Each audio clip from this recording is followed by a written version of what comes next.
دھوکہ خوبصورت ہوتا ہے۔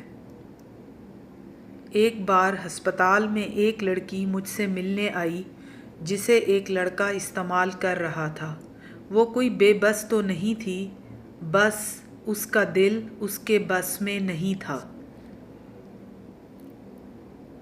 باتیں کرتے کرتے بڑے جوش سے پرس سے موبائل ڈھونڈتے ہوئے کہنے لگی، میں آپ کو اس کی تصویر دکھاتی ہوں۔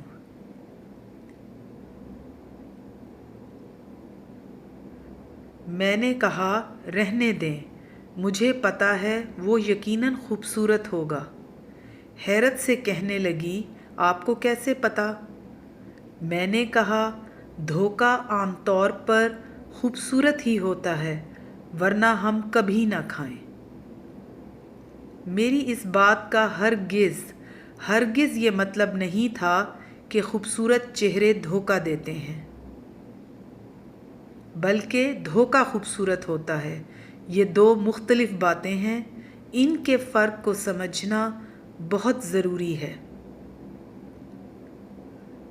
اگر کوئی خوبصورت چہرہ آپ پر مرنے لگے تو دیوانے سے ہو کر اپنی عقل کو فوراً آف نہ کر دیں۔ یہ بھی دھیان رکھیں کہ وہ اندر سے بھی خوبصورت ہے یا صرف چہرہ پیارا ہے۔